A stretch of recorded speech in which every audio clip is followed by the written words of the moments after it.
by TÜBİTAK sponsorship, Turkish NSF sponsorship, and Recep Şentürk was one of the researchers in the project as well. And it is a kind of anthropology of Islam research. It's a little bit different than the more social policy focus in this respect. It's more field research I will share with you.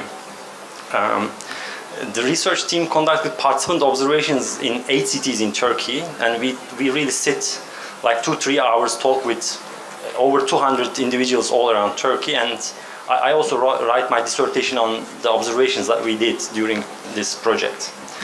And in this presentation I will share with our observations in this research, the principal question that I will discuss with you today is how do Muslims proceed from the fundamental claims of Islam to concrete economic decisions? How does religion affect one's economic behavior?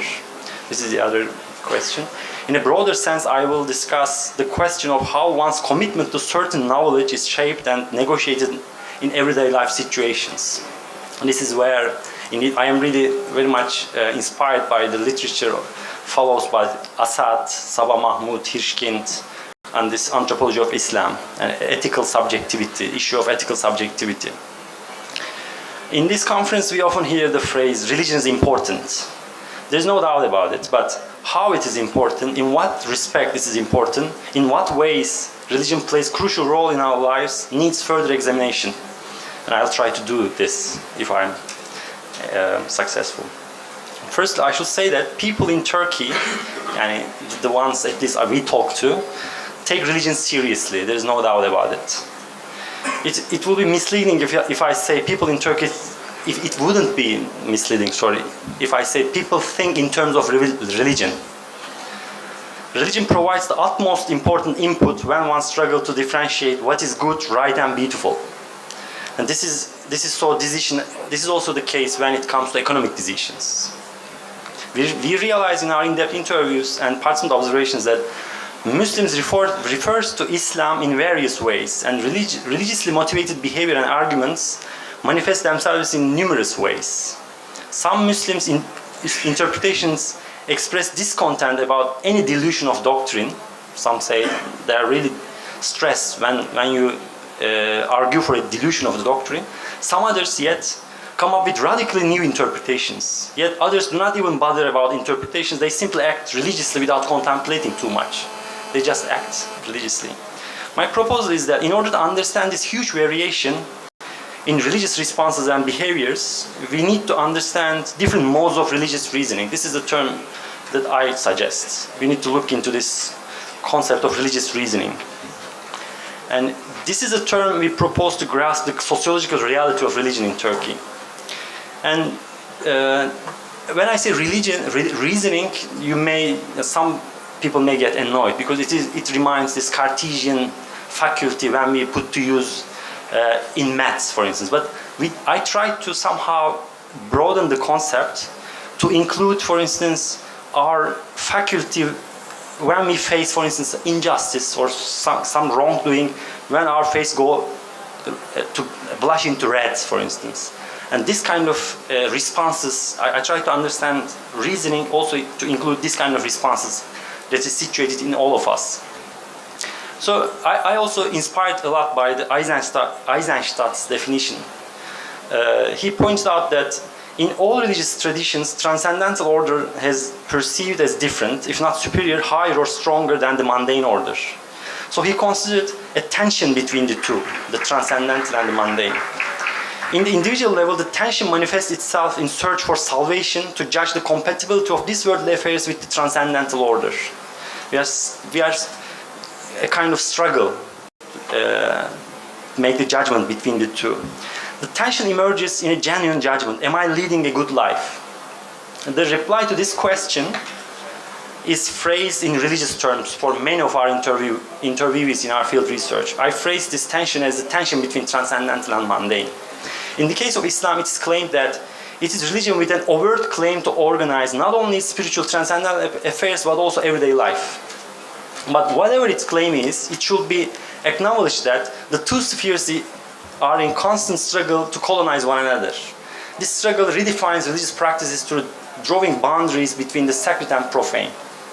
When faced with tension between transcendental and mundane, the individual experiences strong feelings of unease, as a result of which he seeks to elevate them. You feel the tension, and this creates a kind of unease, and the resolution of that unease I term is religious reasoning. Because the minute you face a problem between the transcendental and mundane, and you get into a kind of process in order to elevate this tension, and that process itself is a religious reasoning. It's not reasoning as the Cartesian or other analytical philosopher will think of. There are 4 modes of religious reasoning I came across throughout the interviews. And I name them as, the first one is communitarian religious reasoning, the second one is utilitarian, the third one is principled, the fourth one is interpretive. And I will talk about each, how they manifest in our society, in the interviews that we made, let's say. Communitarian religious reasoning is exhibited mostly performatively in the way people behave. It's inscribed bodily, let's say. It's inscribed in reiterated bodily practices of individuals. This is the responses, as if, when you say, this is the way we do it around here. You don't really think too much. You don't reflect on or contemplate on the things, but you just say, this is the way we do things around here. And it's a kind of automatic response many times. For instance, in economic realm, starting work with Bismillah, saying like Allah bereket versin, or observing fairness in trade, hak geçmesin, kind of things that you come across a lot in the bazaars, for instance. In the case of very minute problem, people say hakkını helal et. If you go to the local market pazar, here you will notice that communications is full of religious symbols, mostly performed in automatic manners.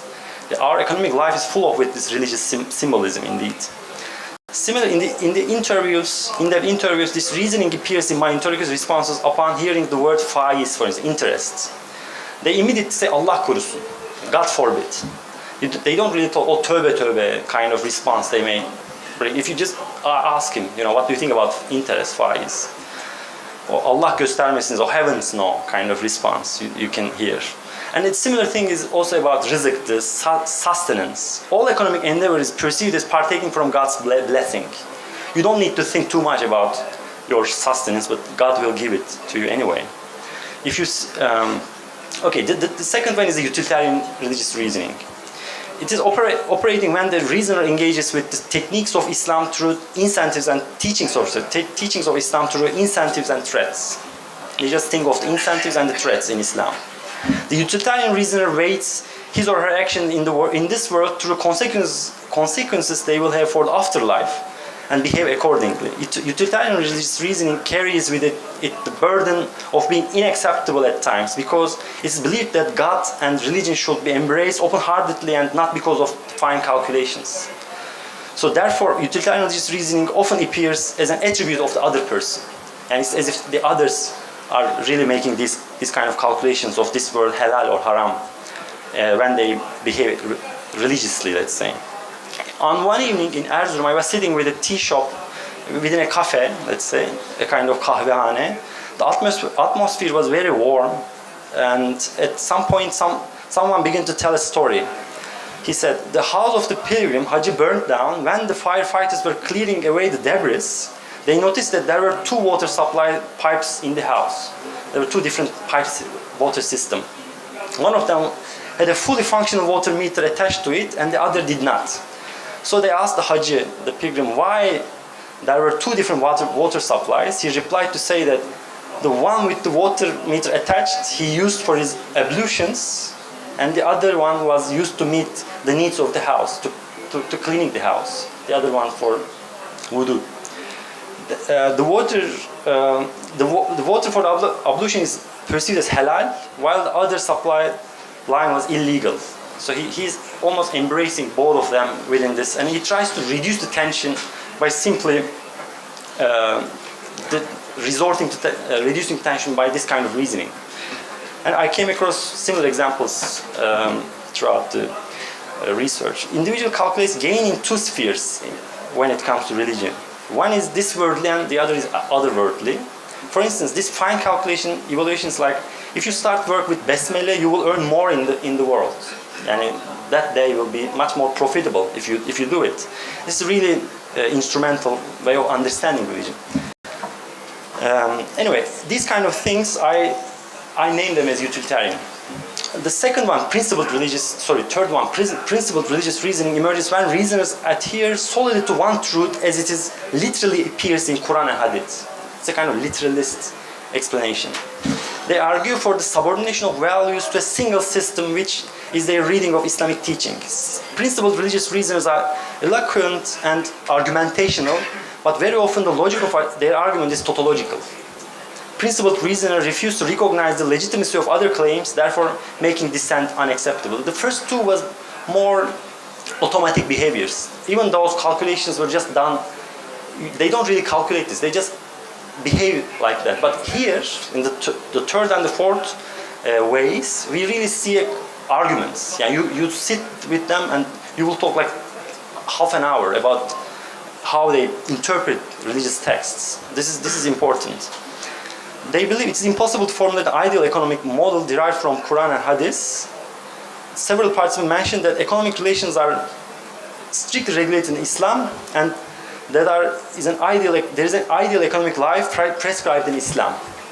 And one of our participants talked about notary verse in Quran. There is a notary verse, and he says, I'm quoting, "You are supposed to make contracts both within local world criteria and also within legal criteria." For instance, the verse 298 of Baqarah is the longest verse in Quran, which in one whole page talks about how contracts should be made.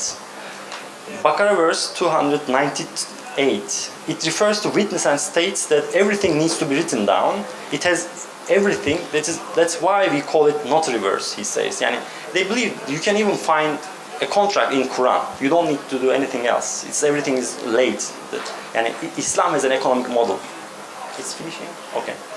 Now the last one is the interpretive reasoning. This material is when Muslim believers express their skepticism towards the power of reason to formulate ultimate answers. But paradoxically, they also think that reason is the only tool that humankind have to come up with proper religious interpretation. They sit and they try to reinterpret religion, and they say that we cannot really take an economic model from Quran, but we need to do it ourselves. The Muslims should sit and discuss, and they should create of their own interpretation for religious model for economics. And they contextualize and historicize most of the religious texts, and they say we should come up with a brand new answer, but derived from religion. This is very important. It should be a religious answer.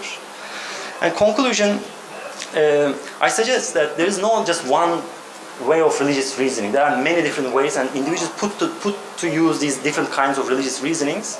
And for example, when you read Habermas, Rawls, they just think of one kind of religious reasoning which belong to monoglot citizens, as if people just behave from their comprehensive doctrines and they just take it as literally, and this is called religious reasoning. But when you make an anthropological research, you see that indeed there are many different kinds of religious reasoning. That's not the the characteristics of those monoglot citizens. Thank you very much.